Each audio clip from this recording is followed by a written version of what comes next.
البتہ یقیناً ہم نے بھیجا قوم سمود کی طرف ان کے بھائی صالح علیہ السلام کو، ان اعبدوا اللہ، اور انہوں نے دعوت دی کہ تم عبادت کرو اللہ کی۔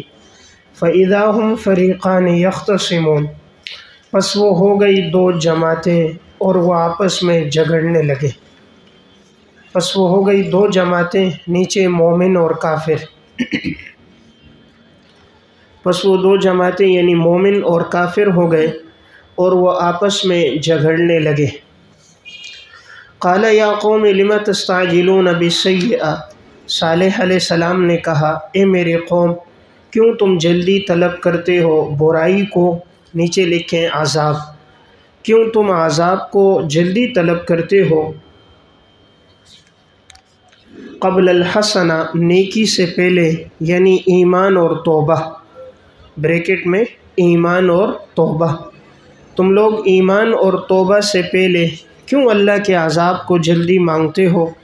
لولا تستغفرون اللہ، اگر تم لوگ اللہ سے اپنے گناہوں کی بخشش طلب کیوں نہیں کرتے تاکہ تم پہ رحم کیا جائے، تاکہ تم پر رحم کیا جائے۔ حضرت صالح علیہ السلام نے دعوت دی، قوم کو سمجھایا کہ تم لوگ ایمان لاؤ اور توبہ کرو قبل اس کے کہ تم پر اللہ کا عذاب آ جائے۔ قالوا طیرنا بک وبمن معک، عناد قوم،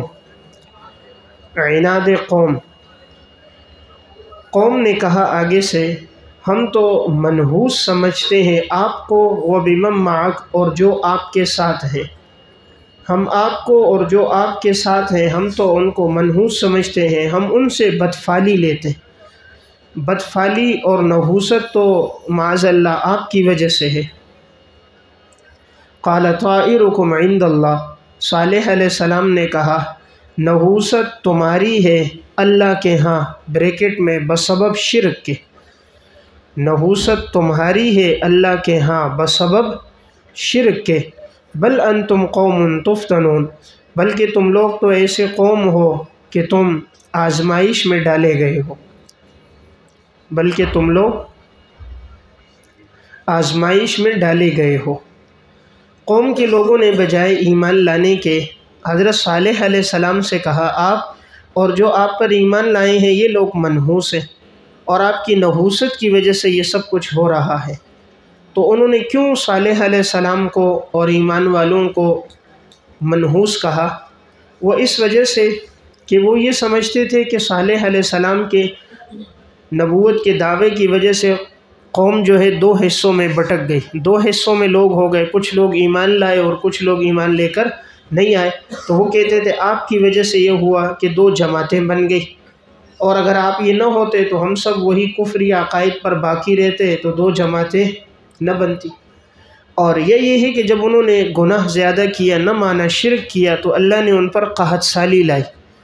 اب قحط سالی کے اندر وہ مبتلا ہو گئے، تو اب بجائے یہ کہ وہ اپنے آپ کو کہتے کہ ہمارے گناہوں کی سزا ہے اللہ نے ہمیں دی، وہ صالح علیہ السلام کو کہتے تمہاری اور ایمان والوں کی وجہ سے یہ قحط سالی آئی، یعنی اپنے آپ کو مورد الزام نہیں ٹھہراتے تھے، صالح علیہ السلام کو کہتے تمہاری وجہ سے ایسا ہوا، حالانکہ ان کے اعمال بد کی وجہ سے ہوا تھا۔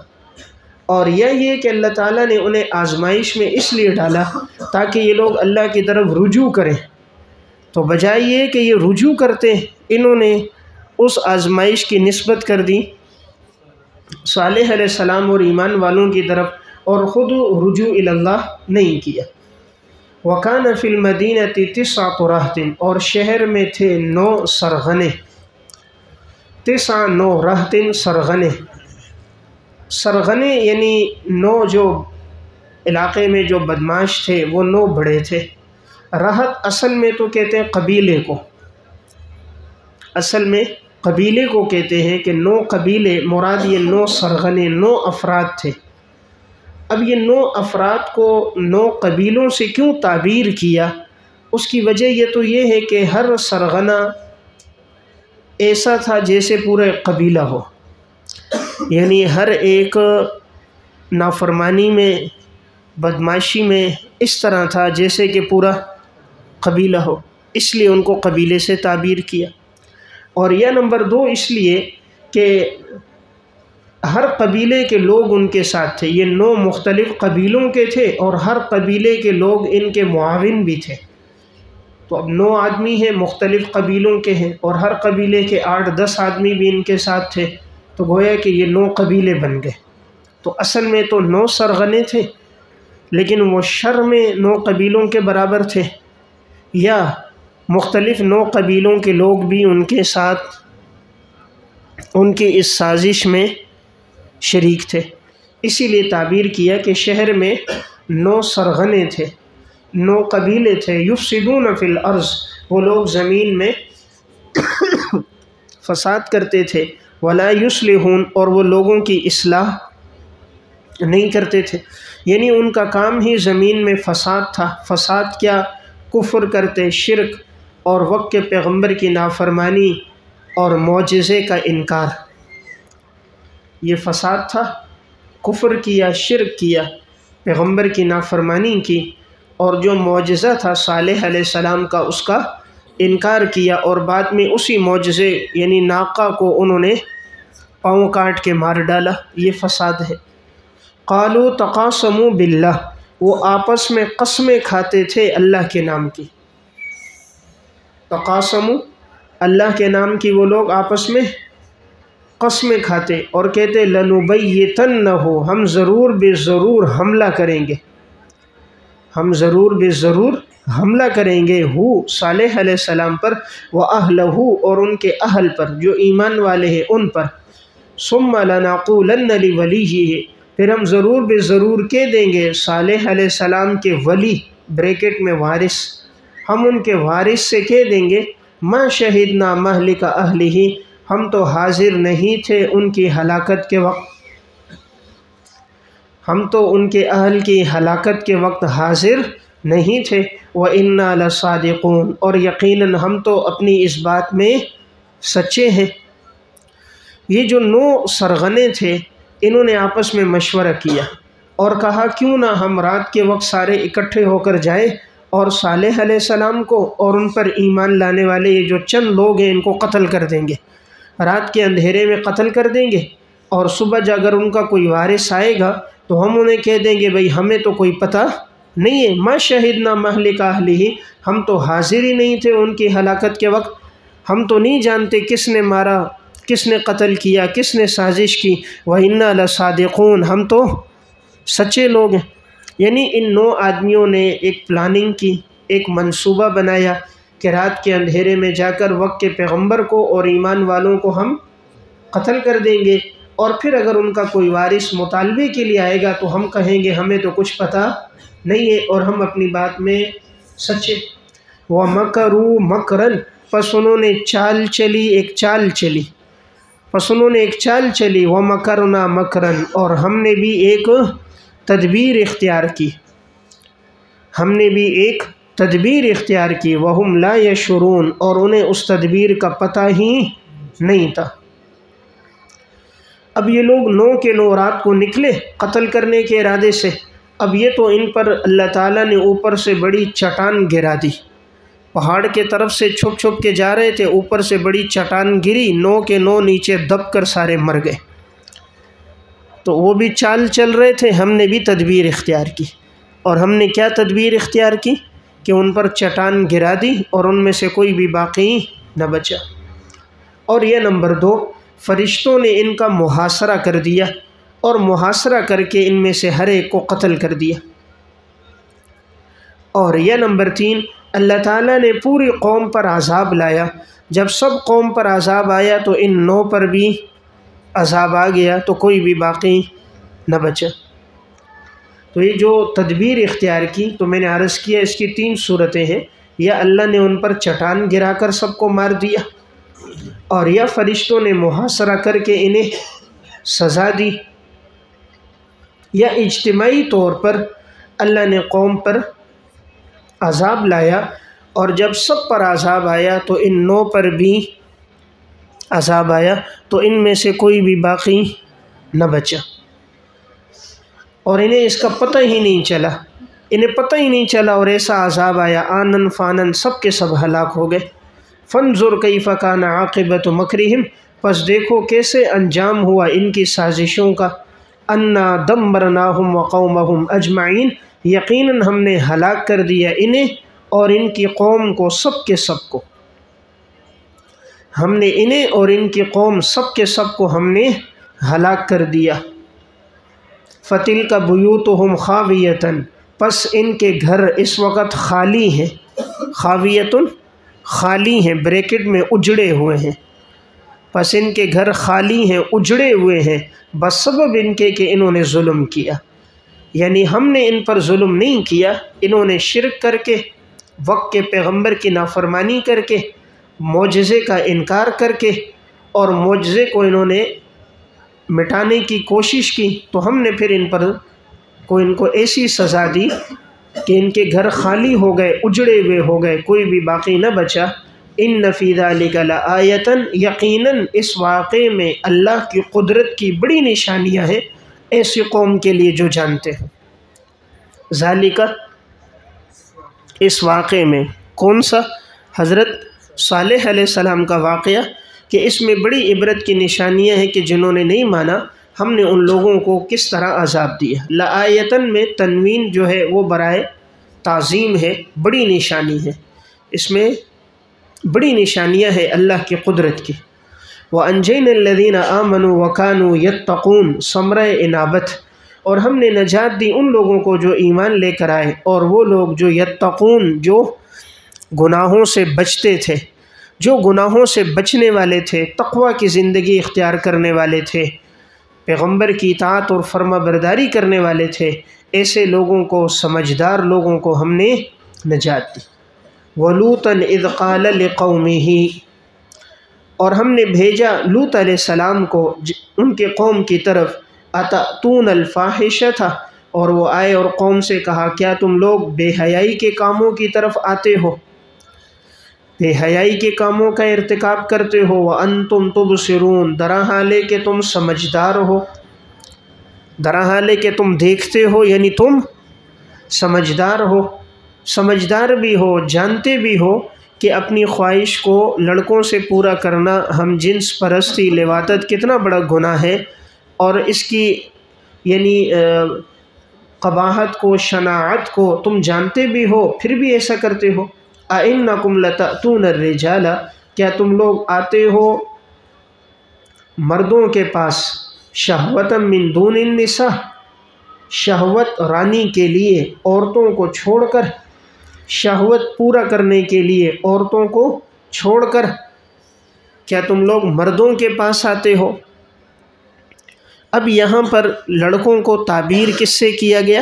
مردوں سے، کیونکہ اسی میں سے ہر لڑکے نے آگے جا کر مرد بننا ہے، تو یعنی بڑی بغیرتی کی بات ہے کہ تم مرد ہو کر مردوں سے اپنی خواہش کو پورا کر رہے ہو، مرد ہو اور کام ایسا گھٹیا اور گندا کام کر رہے ہو۔ بل انتم قوم تجہلون، بلکہ تم تو ایسی قوم ہو جو تم جاہل ہو، جاہل ہو بریکٹ میں عمل کے اعتبار سے، جاہل ہو عمل کے اعتبار سے، یہ گھٹیا کام جاہل لوگ ہی کرتے۔ ما قبل میں جو آیا تھا نا، وَأَنْتُمْ تُبْصِرُونَ، درحالے کہ تم دیکھتے ہو، سمجھدار ہو، وہاں تھا علم کے اعتبار سے، تبصرون کے نیچے تھا تم سمجھدار ہو علم کے اعتبار سے، جانتے ہو کہ یہ کام برا ہے لیکن پھر بھی کرتے ہو تو تم جاہل ہو۔ اس سے معلوم ہوا اگر ایک انسان کسی کام کی برائی کو جانتا ہو پھر بھی کرتا ہو تو گویا کہ وہ جاہل ہے، اس کو پتہ ہی نہیں، کیونکہ اگر وہ عالم ہوتا تو اس کے مطابق وہ اس پر عمل کرتا، جب عمل نہیں کر رہا گویا وہ اس چیز کا عالم ہی نہیں ہے، اس چیز سے وہ جاہل ہے۔ فما کان جواب قومہ، پس نہیں تھا قوم کے پاس کوئی جواب، الا ان قالوا اخرجوا آل لوط من قریتکم، مگر انہوں نے کہا کہ نکال دو آل لوط کو، لوط علیہ السلام پر ایمان لانے والوں کو تم اپنی بستی سے، لوط علیہ السلام اور ان کے متبعین کو نکال دو، انہم اناس یتطہرون، یقیناً یہ چند لوگ ہیں جو بڑے پاک باز بنتے ہیں، بڑے پاک بنتے ہیں، بڑے پاک باز بنتے ہیں، نیک بنتے ہیں، تو ان کو اپنی بستی سے نکال دو۔ فَأَنْجَيْنَاهُ وَأَهْلَهُ، پس ہم نے حضرت لوط کو اور ان کے اہل ایمان والوں کو نجات دی، اور ان کے اہل ایمان والوں کو نجات دی سوائے ان کی بیوی کے، قدرناہا ہم نے فیصلہ کر دیا ان کی بیوی کے بارے میں، من الغابرین کہ وہ پیچھے رہنے والوں میں سے ہوگی، ہم نے فیصلہ کیا کہ وہ پیچھے رہنے والوں میں سے ہوگی، بریکٹ میں ہلاک ہونے والوں میں سے، جو پیچھے رہا وہ ہلاک ہوا، جو آگے بڑھ گیا وہ سو بچ گیا۔ وَأَمْطَرْنَا عَلَيْهِمْ مَطَرًا اور ہم نے برسائی ان پر برسانا، یہ تنوین برائے تنویع ہے، تنویع تا نون واو یا عین، یعنی ہم نے ان پر برسائی عجیب ایک قسم کی پتھروں کی بارش، پتھروں کی بارش ہم نے برسا دی، اور ہر پتھر حجارۃ من سجیل منضود نشان زدہ پتھر ہم نے برسائے، فساء مطر المنذرین پس بہت برا تھا یہ بارش برسانا ان لوگوں پہ جن کو ڈرایا گیا تھا، جن کو پہلے ہم نے عذاب سے ڈرایا پھر بھی وہ ایمان لے کر نہیں آئے، تو ہماری یہ بارش کا برسنا ان پر بہت برا تھا۔ قل الحمد للہ، ثمرہ قصص، واقعات کا ثمرہ کیا ہے؟ فرما دیجئے تمام تعریفیں اللہ کے لیے، وَسَلَامٌ عَلَىٰ عِبَادِهِ الَّذِينَ اصْطَفَىٰ اور سلامتی ہو اللہ کے ان نیک بندوں پر جن کو اللہ نے چن لیا، جن کو اللہ نے چن لیا ہے۔ اللہ خیر، کیا اللہ بہتر ہے، بریکٹ میں کمالات اور احسانات میں، کیا اللہ بہتر ہے کمالات اور احسانات میں، اما یشرکون یا وہ معبودان باطلہ جن کو وہ شریک ٹھہراتے ہیں، یا وہ معبودان باطلہ جن کو وہ شریک ٹھہراتے ہیں، یعنی کون بہتر ہے؟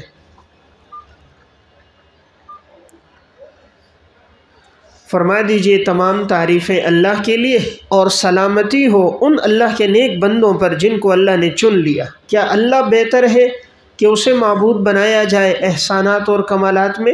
اما یشرکون یا وہ معبودان باطلہ جن کو یہ شریک ٹھہراتے، یعنی رب کو معبود بنانا چاہیے یا ان بتوں کو معبود بنانا چاہیے؟ اب رب کون ہے؟ امن خلق السماوات والارض، دلیل عقلی نمبر 1، دلیل عقلی نمبر 1 بریکٹ میں لکھیں، کیا تمہارے معبودان بہتر ہیں یا وہ اللہ جس نے آسمان اور زمین کو پیدا کیا؟ کیا تمہارے معبودان بہتر ہیں؟ امن خلق السماوات یا وہ اللہ بہتر ہے جس نے آسمان اور زمین کو پیدا کیا، وَأَنزَلَ لَكُم مِّنَ السَّمَاءِ مَاءً اور اتارا تمہارے لیے آسمان سے پانی، فَأَنبَتْنَا بِهِ حَدَائِقَ پس ہم نے اگایا اس پانی کے ذریعے سے باغات، ذات بہجت پر رونق باغات، خوبصورت باغات ہم نے اس پانی کے ذریعے سے اگائے۔ ما کان لکم ان تنبتوا شجرہا نہیں تھی تمہیں کوئی قدرت کہ تم اگاتے کسی درخت کو، نہیں تھی تمہیں کوئی قدرت کہ تم اگاتے کسی درخت کو، یعنی تمہارے معبودان باطلہ میں کوئی ایک ہے جو کوئی درخت اگا سکے، کسی ایک بیج سے کوئی پودا پیدا کر سکے؟ اِلٰہٌ مع اللہ پس کیا ایک ہے کوئی معبود اللہ کے ساتھ، ہے کوئی معبود اللہ کے ساتھ؟ بل ہم قوم یعدلون شکوہ مشرکین، بلکہ یہ لوگ تو ایسے قوم ہیں کہ جو خدا کے ساتھ شریک ٹھہراتے ہیں، یعدلون برابر ٹھہرانا، شریک ٹھہرانا، یہ تو ایک ترجمہ اس کا کہ یہ تو ایسے قوم ہے جو اللہ کے ساتھ دوسروں کو شریک ٹھہراتے ہیں، برابر ٹھہراتے۔ یہ دوسرا ترجمہ، یہ تو ایسے قوم ہے جو حد سے پھرے ہوئے لوگ ہیں، حد سے تجاوز والے لوگ ہیں، یعنی ان کی عقل ماری گئی ہے، اللہ رب العزت کو معبود نہیں سمجھتے، ان کو سمجھتے ہیں کہ جنہوں نے کوئی چیز پیدا نہیں کی، تو یہ تو ایسی قوم ہے جو حد سے پھرے ہوئے لوگ ہیں۔ امن جعل الارض دلیل عقلی نمبر 2 پس اللہ وہ ہے جس نے بنایا زمین کو قرارا ٹھہرنے کی جگہ، وجعل خلالها انہارا، اور بنائی اس کے درمیان میں اللہ نے نہریں، وجعل لها رواسی، اور بنائے اللہ تعالیٰ نے اس زمین میں مضبوط پہاڑ، وجعل بین البحرین حاجزہ، اور اللہ تعالیٰ نے دو دریاؤں کے درمیان میں بنا دیے آڑ، دو دریاؤں کے درمیان اللہ نے ایک آڑ، ایک پردہ۔ دو دریا کون سے؟ میٹھے اور کھارا، میٹھے اور کھارے سمندر کے درمیان اللہ نے ایک آڑ بنا دی ہے، ایک پردہ رکھ دیا کہ میٹھا پانی کھارے میں نہیں ملتا، کھارا میٹھے میں نہیں ملتا۔ حالانکہ یہ تو ایک سیال بہنے والی چیز ہے، اس کے باوجود ایک پانی کا دوسرے میں نہ ملنا، یہ اللہ کی بہت بڑی قدرت کی نشانی ہے۔ اِلٰہٌ مع اللہ، پس ہے کوئی معبود اللہ کے ساتھ؟ بل اکثرهم لا يعلمون، شکوہ بلکہ اکثر لوگ تو جانتے نہیں، یعنی ان میں اکثر لوگ ایسے ہیں ان حقائق اور دلائل کو جاننے کے باوجود یہ لوگ نہیں مانتے، تو اصل بات یہ ان کے پاس علم ہی نہیں ہے۔ امن یجیب المضطر، دلیل عقلی نمبر 3، پس کون ہے جو قبول کرتا ہے لاچار کی پکار کو، اذا دعاہ، جب وہ اللہ کو پکارے۔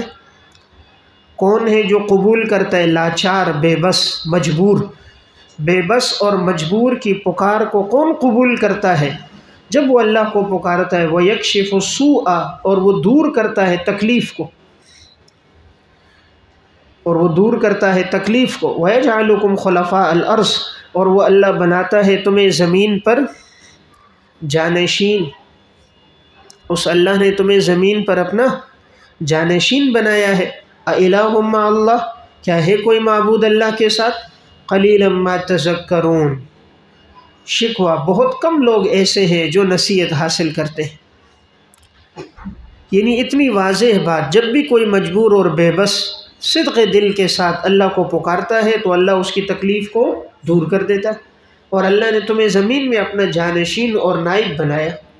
امن یہدیکم فی ظلمات البر والبحر، دلیل عقلی نمبر 4، پس کون ہے جو راہ دکھاتا ہے تمہیں خشکی اور سمندر کے اندھیروں میں؟ خشکی میں اندھیرا ہو، صحرا کا سفر ہے اور میدانوں کا سفر ہے، رات کا اندھیرا چھایا ہوا ہے، اب وہ کون ذات ہے جو تمہیں اس میں راستہ دکھا رہی ہے؟ یا کوئی سمندر میں سفر کر رہا ہے، سناٹا ہے، اندھیرا ہے، رات کا اندھیرا، پانی کا بھی ایک اندھیرا، لیکن وہ اللہ ہے جو چاند کے ذریعے، ستاروں کے ذریعے تمہیں راہ دکھا رہا ہے۔ وَمَن يُرْسِلُ الرِّيَاحَ، پس کون ہے جو بھیجتا ہے ہواؤں کو، بُشْرًا بَيْنَ يَدَيْ رَحْمَتِهِ، خوشخبری دینے والی ہوائیں اللہ کی رحمت سے پہلے، رحمت کے نیچے بارش، رحمت کے نیچے لکھے بارش، یعنی بارش سے پہلے کون ہے جو خوشخبری دینے والی ہواؤں کو چلاتا ہے اور بھیجتا ہے؟ اللہ تعالیٰ بارش سے پہلے سیاہ بادل لے آتا ہے، ٹھنڈی ہوائیں چلنا شروع ہو جاتی ہیں، اور یہ علامت ہوتی ہے کہ ان قریب اللہ کی رحمت برسنے والی ہے۔ تو کوئی ہے الٰہ مع اللہ، ہے کوئی معبود اللہ کے ساتھ؟ یعنی ہے تمہارا کوئی بت خدا جو ایک پانی کا قطرہ برسا سکے اور ایک بیج سے تمہارے لیے کوئی پودا نکال سکے؟ تعالی اللہ عما یشرکون، بلند و بالا ہے اللہ کی ذات ان تمام چیزوں سے جو وہ شریک ٹھہراتے ہیں۔ جو وہ اللہ کے ساتھ شریک ٹھہراتے ہیں، اللہ تعالیٰ ان تمام چیزوں سے بلند و بالا ہے، پاک ہے۔ امن یبدأ الخلق، دلیل عقلی نمبر 5، پس کون ہے جو پہلی مرتبہ پیدا کرتا ہے، ثم یعیدہ، اور پھر وہ لوٹائے گا۔ وَمَن یرزقکم من السماء والارض، کون ہے جو تمہیں رزق دیتا ہے آسمان سے اور زمین سے؟ اِلٰہ مع اللہ، کیا ہے کوئی معبود اللہ کے ساتھ؟ قل ہاتوا برہانکم، مشرکین کو چیلنج، مشرکین کو چیلنج، پس تم لے آؤ، ہے تو کوئی لے آؤ تم دلیل، اگر تم لوگ ہو اپنے دعوے میں سچے۔ یعنی کون ہے جس نے تمہیں پہلی مرتبہ پیدا کیا اور کون ہے جو تمہیں دوبارہ قبروں سے اٹھائے گا؟ کون ہے جو آسمان سے تمہارے لیے رزق اتارتا ہے، بارش برساتا ہے، زمین سے تمہارے لیے رزق اگاتا ہے؟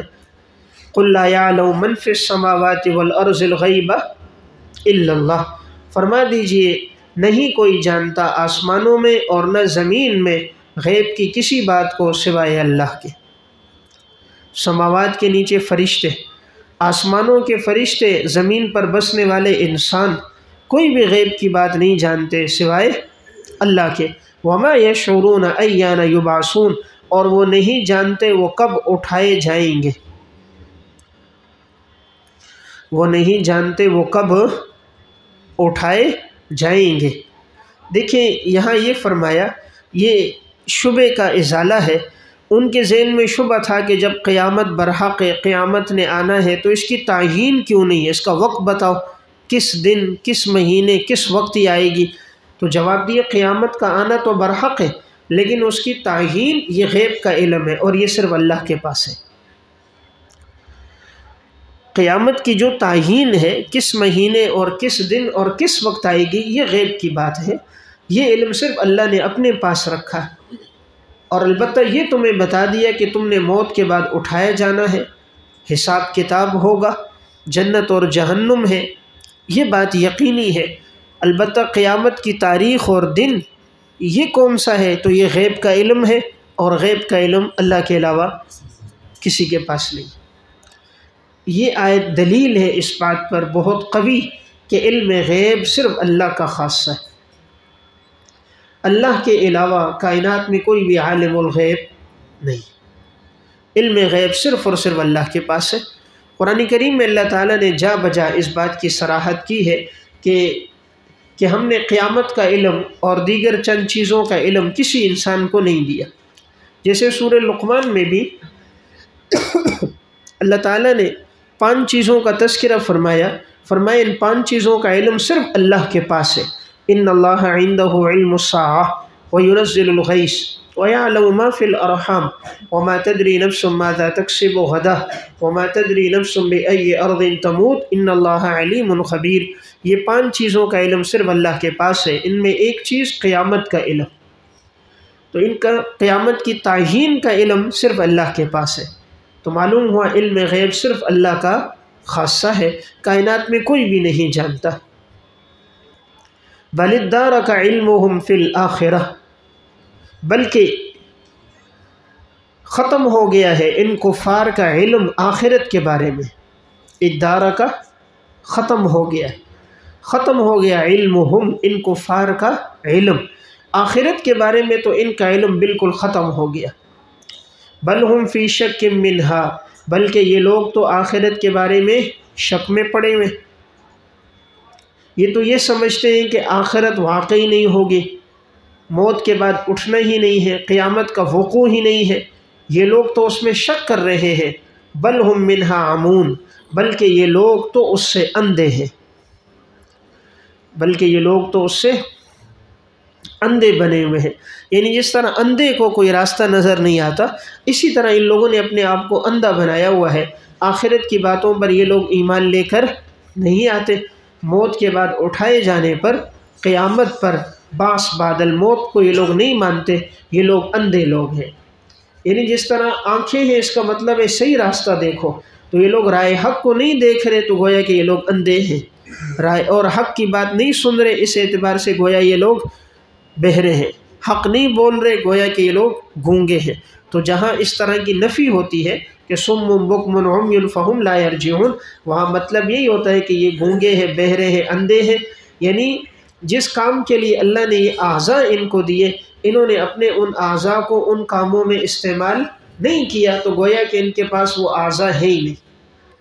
آنکھیں تھیں حق کو دیکھنے کے لیے، کان تھے حق کی بات سننے کے لیے، زبان تھی حق بولنے کے لیے، تو جب انہوں نے ان سے وہ کام نہیں لیے، تو گویا کہ ان کے پاس وہ اعضاء ہی نہیں ہے، اس اعتبار سے اس کی نفی کر دی۔